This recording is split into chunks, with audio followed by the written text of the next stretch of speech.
여러분, 지금 대한민국 부동산 지도를 한번 펼쳐보십시오. 같은 나라 안에서 어떤 동네는 올해만 공시가격이 26% 뛰었고, 어떤 동네는 분양가의 절반에도 주인을 찾지 못하고 있습니다.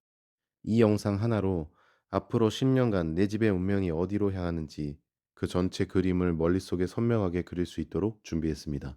숫자는 거짓말을 하지 않습니다.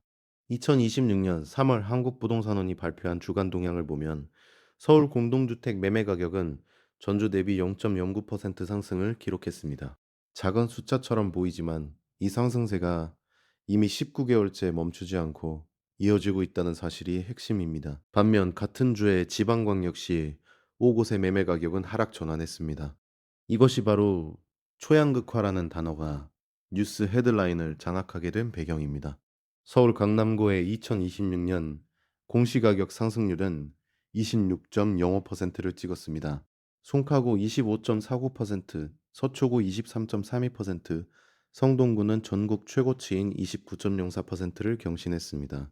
한마디로 서울 한강 주변의 공동주택은 불과 1년 만에 공시가격이 4분의 1 넘게 튄 것입니다. 이 숫자가 의미하는 건 단순한 가격 상승이 아닙니다. 보유세 고지서가 50% 넘게 불어나는 현실인 동시에 그만큼 시장이 이 지역의 미래 가치를 높게 평가한다는 방증이기도 합니다. 그렇다면 대체 왜 이런 극단적인 쏠림이 벌어지고 있는 것일까요?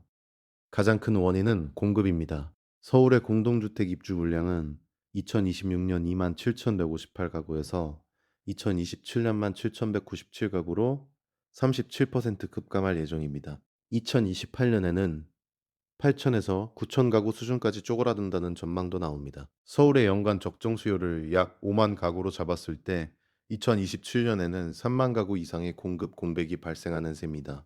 수요는 그대로인데 새 집이 나오지 않으니 기존 공동주택의 몸값이 치솟는 것은 경제학 교과서 초장에 나오는 이야기와 정확히 일치합니다. 공급이 줄어드는 이유도 구조적입니다. 원자재 가격 상승과 고금리가 겹치면서 건설사들이 신규 착공을 미루고 있고 재건축과 재개발 정비 사업은 인허가 절차가 길어지면서 일정이 계속 밀리고 있습니다. 2026년 2월 서울주택 인허가 실적은 2,591가구로 전년 동월 대비 46.5% 줄었고 1월부터 2월까지 누적 기준으로는 50%가 감소했습니다. 착공이 줄면 2, 3년 뒤에 입주도 줄 수밖에 없으니 공급 절벽은 2027년 한 해로 끝나는 이야기가 아닙니다. 이제 눈을 지방으로 돌려보겠습니다. 2026년 2월 말 기준 전국 미분양 공동주택은 약 6만 8천 가구를 넘어섰습니다. 이 가운데 준공 후에도 팔리지 않는 이른바 악성 미분양이 3만 가구를 돌파했는데 이는 14년 만의 최고치입니다. 악성 미분양의 86.3%가 지방에 몰려 있습니다. 지역별로 보면 대구가 4,296가구로 가장 많고 경남 3,629가구, 경북 3,174가구, 부산 3,136가구, 충남 2,574가구 순입니다. 대구의 공동주택 미분양률은 2021년 12.2%에서 2025년 8월 68.3%까지 치솟았습니다. 5년 만에 미분양률이 5배 넘게 폭증한 것입니다.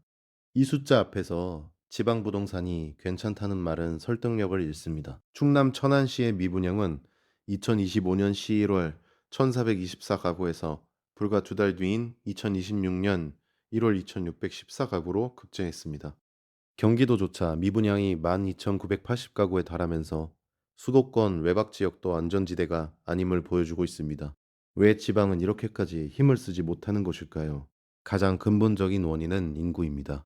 행정안전부가 지정한 인구 감소 지역은 전국 89곳에 달합니다. 대구 남구와 서구 인천 강화군과 옹진군 경기 가평군과 연천군 강원도 12곳 충북 6곳 충남 9곳 전북과 전남 경북과 경남까지 광범위하게 퍼져 있습니다. 사람이 떠나는 동네에서 집값이 오를 수는 없습니다. 젊은 층이 일자리를 찾아 수도권으로 이동하면 남은 주민의 평균 연령은 높아지고 소비력은 떨어지며 상권이 무너지고 학교가 문을 닫습니다. 이런 악순환이 반복되면 부동산 가격은 바닥을 모르고 내려갑니다. 정부는 인구 감소 지역에 세컨드홈 세제 특례를 적용해 다주택자가 이 지역 주택을 추가 취득해도 양도소득세나 종합부동산세 산정시 주택수에 포함하지 않겠다고 발표했습니다.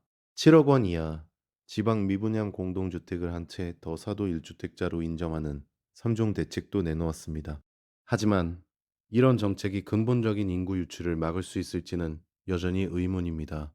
내가 생각했을 때 이 양극화의 핵심은 결국 일자리입니다. 2025년 한 해 동안 지방광역시조차 힘을 쓰지 못하면서 국가전략산업과 연계된 지역만이 살아남는다는 일자리 부동산의 공식이 확고해졌습니다. 반도체 클러스터가 있는 평택과 용인 바이오 산업이 집중된 판교와 송도 이런 곳은 수요가 꾸준히 유입되면서 가격 방어력이 높습니다. 반면 주력 산업이 쇠퇴하거나 신산업 유치에 실패한 도시들은 인구가 빠지고 미분양이 쌓이는 이중고에 시달립니다. 2025년 전국 공동주택 매매 가격이 6.03% 상승하며 2021년 이후 4년 만에 가장 많이 올랐지만 이 상승을 이끈 건 서울과 수도권 핵심지였습니다. 지방은 보합이거나 하락이었습니다. 주택산업연구원은 2026년 매매가격 전망으로 전국 1.3% 수도권, 2.5% 서울 4.2% 상승을 내놓았지만 비수도권은 0.3%에 불과합니다. 서울과 지방의 격차가 10배 이상 벌어져 있는 셈입니다. 강남 3구와 한강변 공동주택값은 지난해 15에서 20% 뛰었지만 서울 외곽 지역은 1% 내외 상승에 그쳤습니다. 같은 서울 안에서도 양극화가 진행되고 있다는 뜻입니다. 그렇다면 앞으로 10년 뒤를 내다볼 때 어떤 지역이 가격을 지키고 어떤 지역이 무너질까요? 공급 부족과 일자리 밀집이 겹치는 서울 핵심 권역과 수도권 신산업 벨트는 장기적으로 가격 방어력이 높을 수밖에 없습니다. 반면 인구가 빠지고 미분양이 누적되며 주력 산업까지 흔들리는 지방 중소도시들은 반토막이 아니라 그 이하로 떨어질 위험이 현실로 다가오고 있습니다. 경기도 역시 물량이 2026년 62,893 가구에서 2027년 83,169 가구로 오히려 늘어나면서 서울과는 정반대의 흐름을 보여줍니다. 수도권 안에서도 서울과 경기 외곽의 운명이 갈리고 있는 것입니다. 숫자가 보여주는 진실은 냉혹합니다. 내가 가진 집이 어느 쪽에 서 있는지 지금 당장 확인해야 할 때입니다. 이것은 단순한 투자 이야기가 아니라 내 가족의 자산과 노후가 걸린 생존의 문제입니다. 오늘 영상이 여러분의 판단에 조금이라도 도움이 되었으면 좋겠습니다. 구독과 좋아요는 더 깊은 분석 영상을 만드는 힘이 됩니다. 다음 영상에서 또 뵙겠습니다.